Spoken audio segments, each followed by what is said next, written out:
The year is 1145. The village of Woolpit, nestled in the heart of Suffolk, is a place much like any other in England.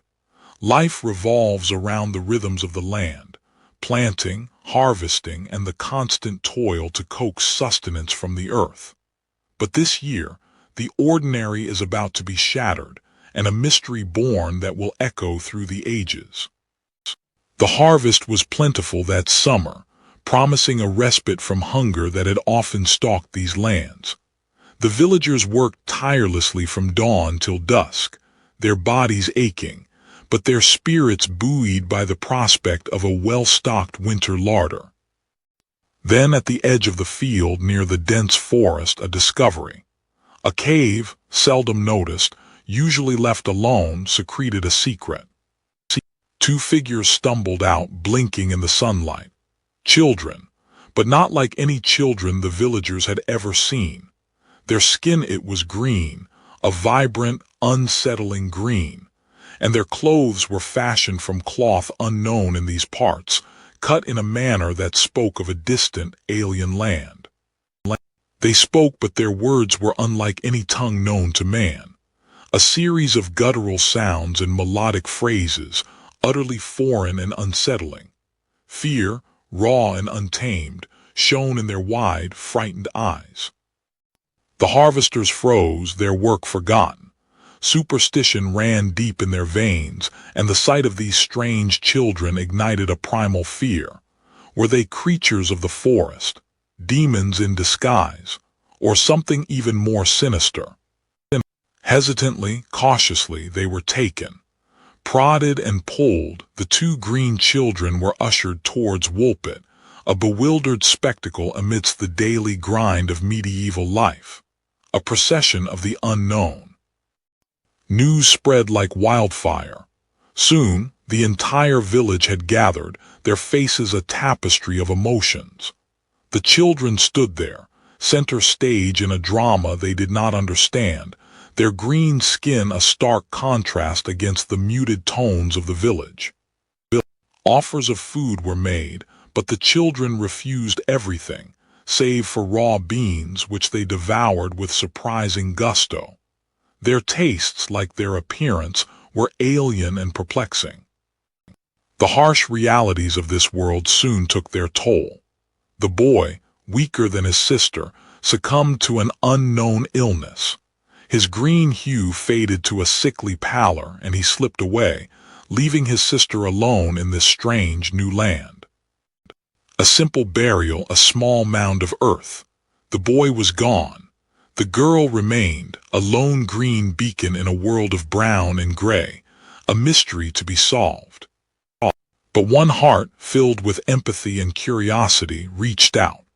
A young woman named Agnes, who would slowly, patiently begin to unravel the threads of the green children's enigma, word by labored word, and perhaps reveal the truth. The tale of the green children spread like wildfire through Suffolk. From Woolpit's humble hovels to neighboring villages, whispers carried on the wind spoke of strange beings emerged from the earth, their skin a verdant hue, their language unknown. Fear mingled with fascination, and old wives' tales intertwined with the stark reality of their arrival.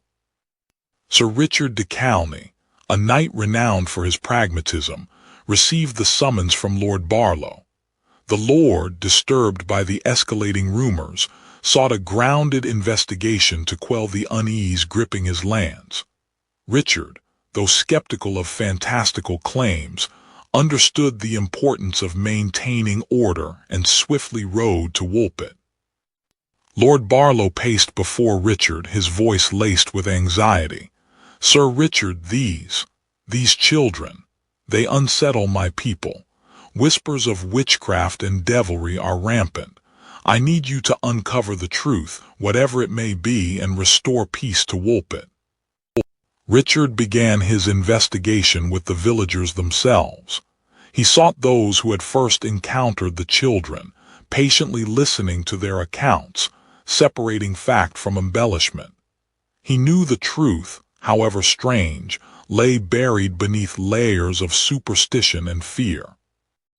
"They emerged from the earth, Sir Knight," one villager exclaimed, his voice trembling. "Their skin like unripe apples, their garments strange, their words gibberish. We were terrified, convinced they were creatures of the devil." Another, an elderly woman, offered a different perspective. "They were frightened, Sir Knight, lost and hungry. Their eyes held a deep sadness. I saw no devilry, only children in need." Richard examined the cave, its entrance shrouded in shadow. He found no signs of unusual activity, no evidence to support the wilder claims. The knight's skepticism deepened. He suspected a more mundane explanation lay hidden beneath the layers of folklore. Meanwhile, Agnes, drawn by compassion and curiosity, spent time with the surviving green child. She offered comfort, food, and a patient ear, slowly building a fragile connection that transcended the barrier of language. Agnes began to learn snippets of the child's language, strange sounds and rhythms that defied easy translation. She discovered the child's name was perhaps Viella, though pronunciation proved difficult. Each shared word chipped away at the wall of mystery surrounding the children. Richard, hearing of Agnes's progress, sought her out. He questioned her intently, recognizing the value of her insights. "Tell me, Agnes, what have you learned? What does she say of her home?" "She speaks of a land called St. Martin's Land," Agnes explained. "A place where the sun is dim and the light is always twilight.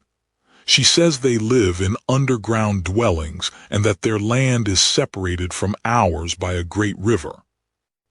Richard considered Agnes's words. St. Martin's Land. Could it be a distant region, perhaps even another part of England unknown to him? Or was it a fabrication, a product of the child's confused mind? He knew he needed more information, more than the whispers of villagers and the fragmented words of a strange child. He needed knowledge, and for that he would turn to Brother Thomas, the Abbey's learned chronicler. The Abbey loomed, a sanctuary of stone and scripture against the Suffolk sky. Sir Richard, his mind burdened by the strange tale of the green children, sought the wisdom held within its walls. Within the scriptorium, Brother Thomas labored, his world a quiet realm of parchment and ink. Years of chronicling had etched themselves upon his face, lines of wisdom and weariness interwoven. Sir Richard approached, his armored presence a stark contrast to the monk's quiet diligence. He waited patiently, the scent of old paper and beeswax filling his nostrils. Brother Thomas looked up, his gaze focusing slowly behind his spectacles. He recognized Sir Richard, a man of action seeking solace in the realm of words. "Brother Thomas," Sir Richard began, his voice resonating within the quiet scriptorium, "I seek your counsel regarding the strange children who appeared near Woolpit. Their tale defies reason." Brother Thomas listened intently, his brow furrowed in thought. "Unexplained phenomena are not unknown to these lands, Sir Knight. Our chronicles hold accounts of events that defy simple explanation."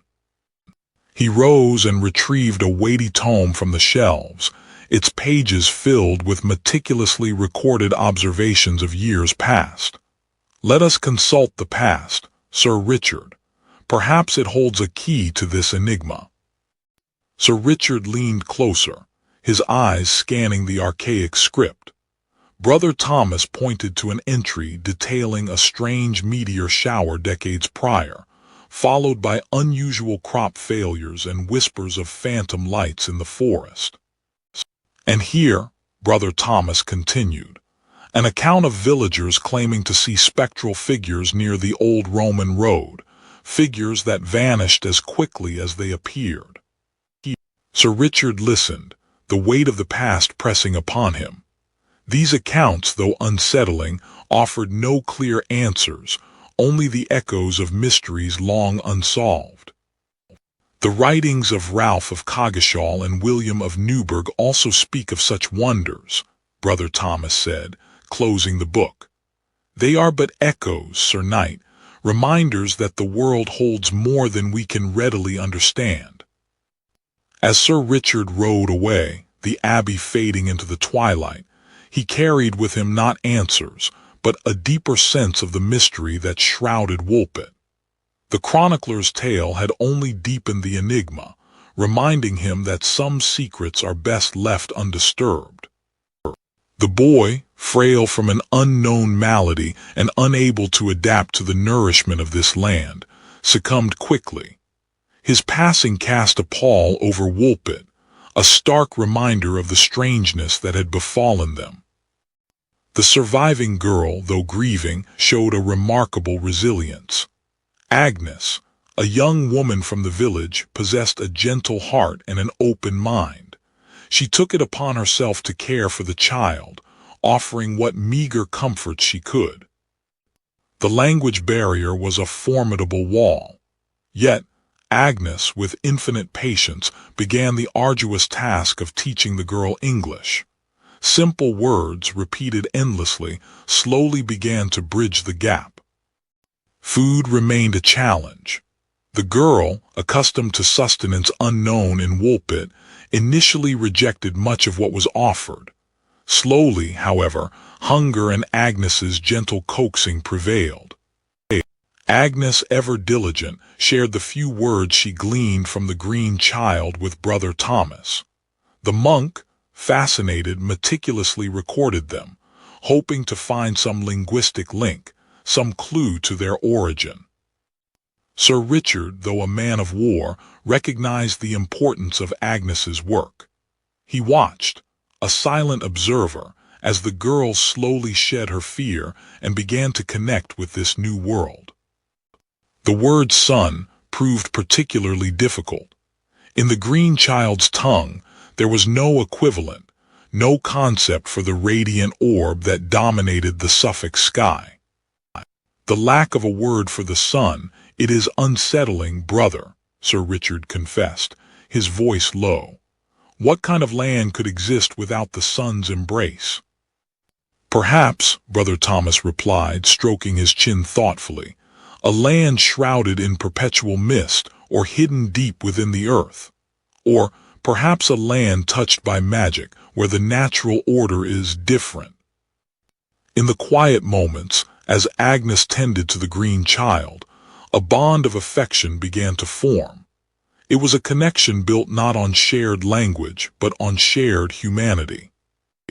Yet a deep melancholy lingered within the green child, a constant yearning for a home she could no longer reach, a land beyond comprehension. Sir Richard knew that time was running out. He needed answers, solid explanations that could quell the growing unease within the village. The fate of Woolpit, and perhaps more, rested on unraveling the mystery of the green children. The green child, whom Agnes had begun to call Lyra in her heart, gestured towards the west, her small green hand tracing an arc in the air. Agnes watched intently, trying to piece together the fragments of meaning from the child's strange words and movements. West, Lyra repeated, her voice a soft, melodic hum. St. Martin's land, no sun bright. She mimed a dim light with her fingers, then accepted the bread from Agnes, nibbling it cautiously. Sir Richard listened as Brother Thomas recounted tales of the British Isles, of lands shrouded in mist and perpetual twilight. There are legends, Sir Richard, of islands in the west, veiled in fog, where the sun's light is always muted. But these are tales of myth, not of map-makers. Brother Thomas traced a finger across a faded map. Some believe these legends speak of lands beyond our known shores, perhaps even mythical realms. But it could also speak of lands closer to home, regions constantly overcast. Lyra spoke of tilaur, small, round fruits that grew beneath the earth, and null, a type of fungi that formed the staple of their diet. She mimed the act of digging and gathering, her brow furrowed in concentration. Sir Richard pondered Lyra's description of gnaw. He'd seen similar fungi growing in the shaded depths of the forest, often near underground springs. Could a people subsist on such a diet? It seemed improbable, yet he couldn't dismiss the possibility outright. Lyra described their society as ordered, with elders guiding the younger generations. She spoke of respect for the earth and a deep understanding of the natural world, their lives dictated by the rhythms of the gray sun. Agnes tried to imagine such a place, so different from Woolpit. Brother Thomas delved into the ancient texts, seeking any reference to subterranean races or peoples living in perpetual twilight. He found fragments of stories, whispers of beings dwelling beneath the earth, but nothing that aligned precisely with Lyra's description. Sir Richard questioned the local farmers, inquiring about caves, tunnels, or hidden places in the surrounding lands. Most dismissed his inquiries with superstitious tales of fairies and goblins, but one old man spoke of forgotten mines to the north, abandoned long ago. Agnes, using a charcoal stick and a piece of parchment, attempted to sketch a map based on Lyra's fragmented descriptions. The task was frustrating, the child's notions of space and distance utterly alien to Agnes's understanding of the world. Sir Richard and Brother Thomas studied Agnes's map, a confusing jumble of lines and symbols. "It's more of a feeling than a place," Sir Richard murmured, running a hand through his hair. "A sense of what St. Martin's Land is, rather than where it is." As the sun dipped below the horizon, painting the sky in hues of orange and purple, Agnes held Lyra's hand, a silent promise to unravel the mystery of St. Martin's Land, a place shrouded in twilight and whispered secrets. The mystery deepened, and the truth of the green children remained elusive. Sir Richard leaned forward, the flickering candlelight casting dancing shadows on his face. "Brother Thomas," he began, his voice low and thoughtful, "we must consider all possibilities, however improbable, regarding the origins of these green children." Brother Thomas nodded slowly. "Indeed, Sir Richard, though the notion of beings from beyond our world seems fantastical, we cannot dismiss any avenue of inquiry without due consideration. Perhaps some celestial influence has brought them here." Sir Richard chuckled dryly. "Alien visitors, brother. While I am no scholar, my experience on the battlefield inclines me towards more terrestrial explanations. Could they be from a subterranean civilization, some lost tribe dwelling beneath the earth?" Brother Thomas turned a page in one of his chronicles. "There are tales, of course, of hidden realms and subterranean peoples, but the skin, Sir Richard, the peculiar green hue, it defies simple explanation. There are cases documented of chlorosis, a disease that can cause the skin to turn pale green. Could that be it?" Sir Richard paused. "Chlorosis. I have heard tales of it, a sickness mostly afflicting young women. But their language, their clothing, it speaks of a civilization unlike any I know. And the girl claims they come from a land where the sun does not shine brightly." Brother Thomas gestured towards a map hanging on the wall. "Perhaps they hail from a distant land, one beyond our known borders. The East holds many mysteries, and travel, even to neighboring kingdoms, can be perilous. They could be refugees, driven from their home by war or famine." Meanwhile, Agnes patiently worked with Lyra, attempting to bridge the language gap. The girl's words were strange, lilting, unlike any tongue Agnes had ever heard. Yet, through gestures and simple drawings in the dirt, they slowly began to communicate. Sir Richard considered the socio-political climate of the region. King Stephen's reign was marked by instability and conflict. Could these children be victims of some obscure local feud, exiled from their home for reasons unknown? Brother Thomas searched diligently through the abbey's archives, seeking any record of similar cases, any mention of green-skinned people or lands shrouded in perpetual twilight. The task felt increasingly futile. Agnes, using a combination of gestures and broken words, tried to pinpoint the direction of Lyra's homeland. The girl consistently pointed west, a direction that led towards the vast, unknown expanse of the ocean. Sir Richard listened intently as Agnes relayed her understanding of Lyra's origins, comparing it with Brother Thomas's historical research. The puzzle pieces were scattered, disparate, and seemingly impossible to fit together. Brother Thomas sighed, pushing aside a stack of parchments. "We are left with more questions than answers, Sir Richard. The truth, it seems, remains elusive, hidden behind a veil of mystery and speculation." Agnes, tending to Lyra's integration into the village, recalled whispers from traders who occasionally passed through Woolpit. Tales of unrest and hardship, especially in the regions across the sea, Flanders in particular, where political machinations often led to conflict and displacement. Sir Richard, his brow furrowed, listened as Agnes recounted the traders' tales. Flanders. Could the children have somehow crossed the sea, or perhaps traveled down from the north, driven south by similar troubles? The distance seemed vast, the journey fraught with peril, but desperate times bred desperate measures. Brother Thomas, guided by Sir Richard's inquiry, delved into the abbey's records, seeking any mention of unusual events, migrations, or conflicts that might shed light on the children's origins. He recalled chronicles of Flemish weavers seeking refuge in England, skilled artisans escaping the turmoil in their homeland. Could these children be connected? The map revealed the proximity of Flanders to the eastern coast of England. While a sea voyage was perilous, it was not impossible.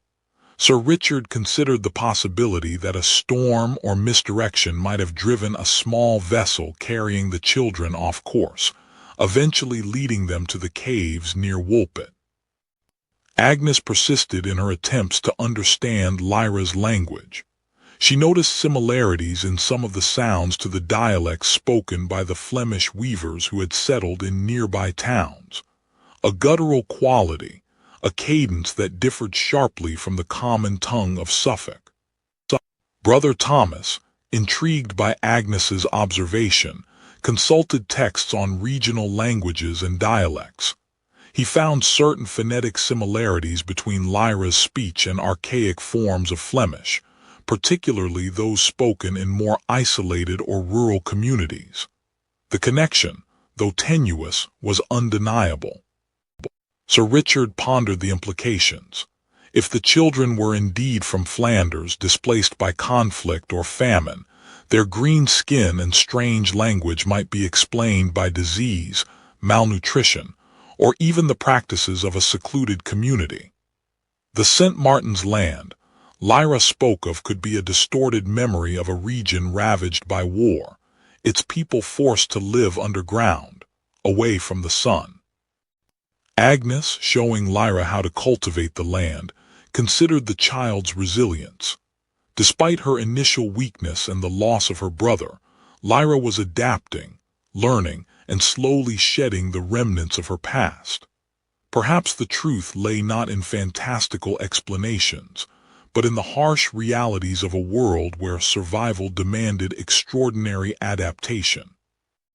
Brother Thomas, sharing his findings with Sir Richard, emphasized the importance of caution.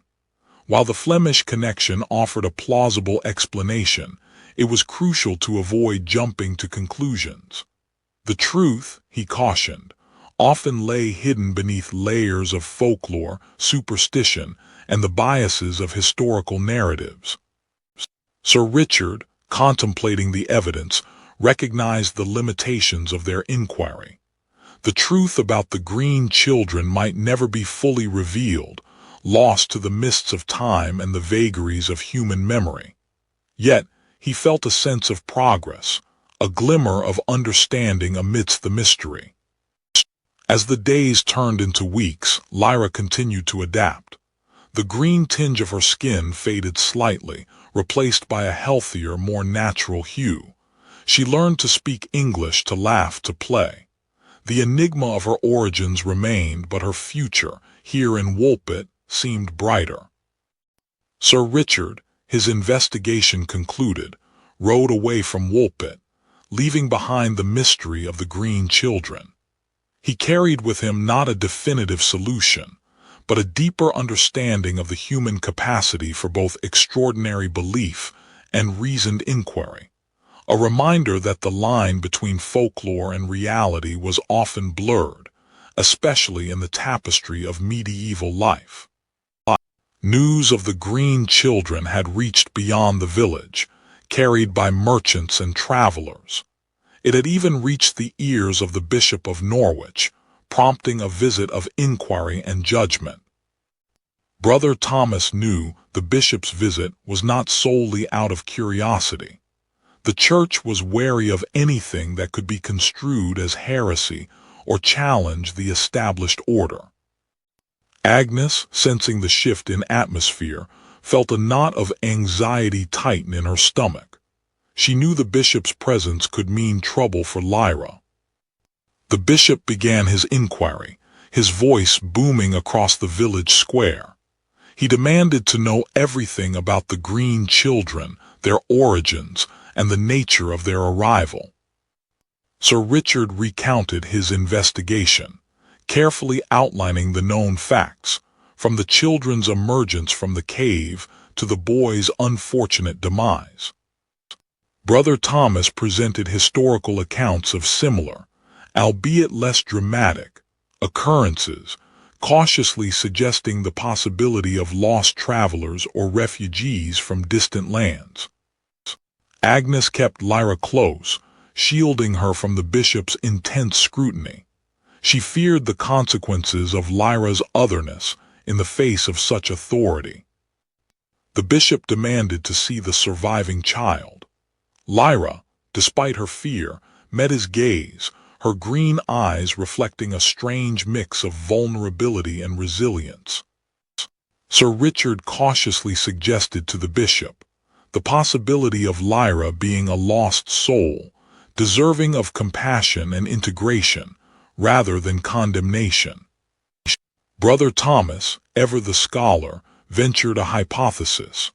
Perhaps the children suffered from a rare skin condition coupled with an isolated dialect, leading to their unusual appearance and language. Agnes reassured Lyra, whispering words of comfort in the few phrases of Lyra's language she had learned. She promised to protect her, no matter what the bishop decided. The bishop, after days of deliberation, issued his verdict. Lyra was to be accepted into the community, to be taught the ways of God and the customs of the land.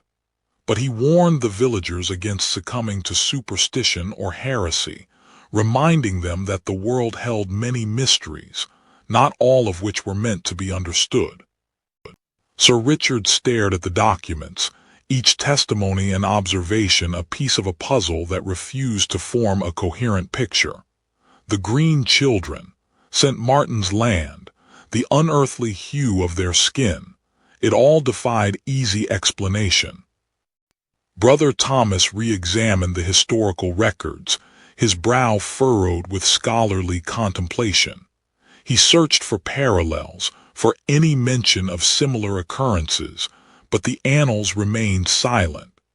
The green children of Woolpit were an anomaly, a mystery that defied the logic of his learned mind. Agnes continued to patiently bridge the linguistic gap between Lyra and the village. She focused not on theories of origin, but on the practicalities of survival and understanding, clinging to the tangible connection she had forged with the green child. Richard considered the possibilities. Could the children be from some distant land, their green skin a result of strange diets or ailments unknown to him? Or were they, as some whispered, creatures of fairy, escaped from some hidden realm? "Sir Richard," Brother Thomas began, his voice measured, "we must not discount the power of folklore.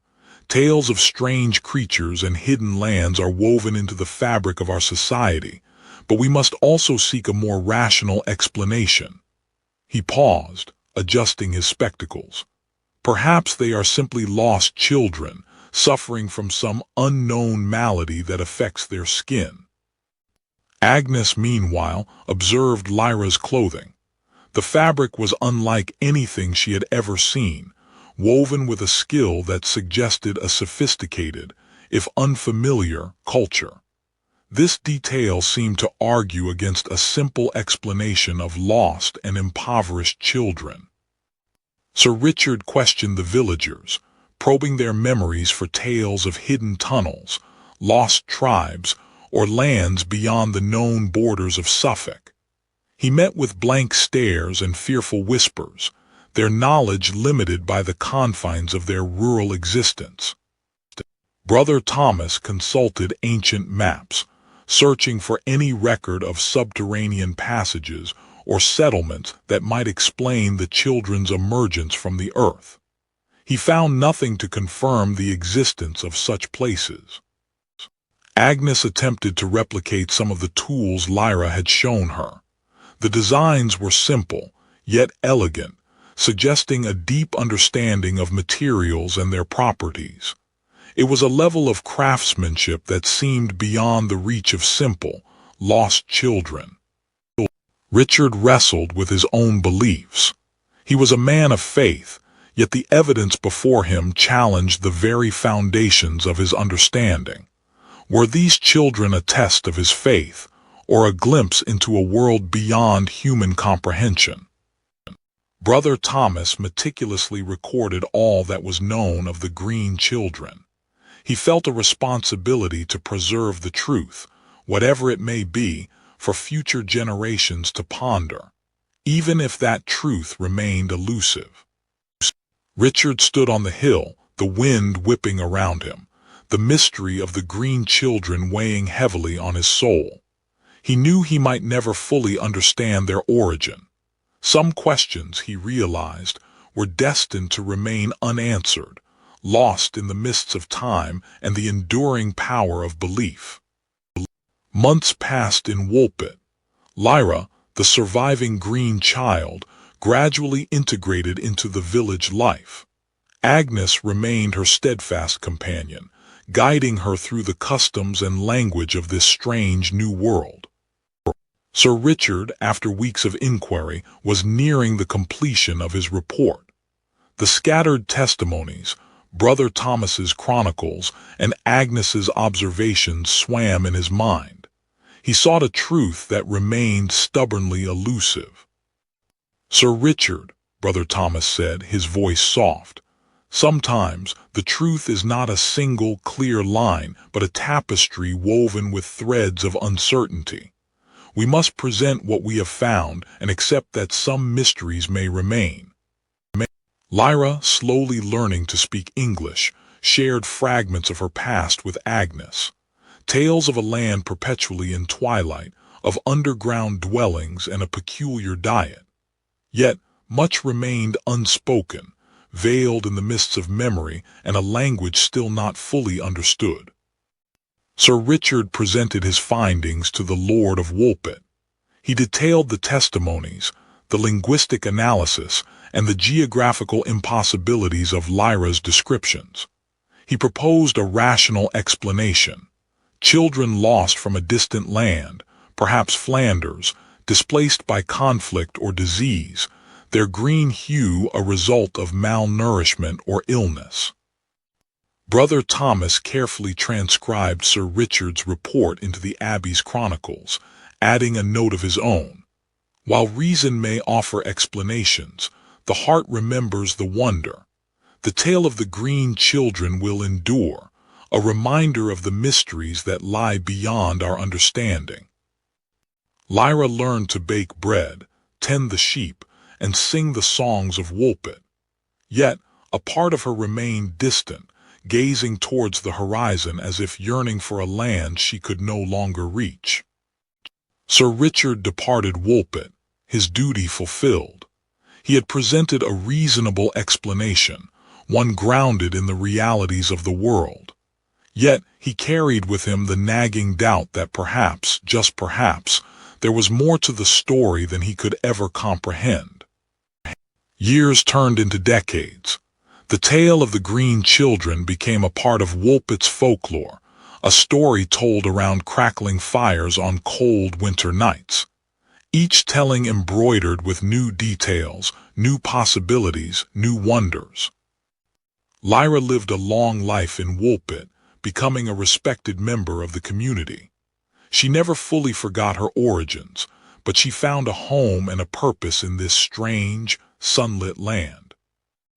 And so, the mystery of the green children of Woolpit remained, a story whispered through the ages, a testament to the enduring human fascination with the unknown and the power of belief to shape our understanding of the world.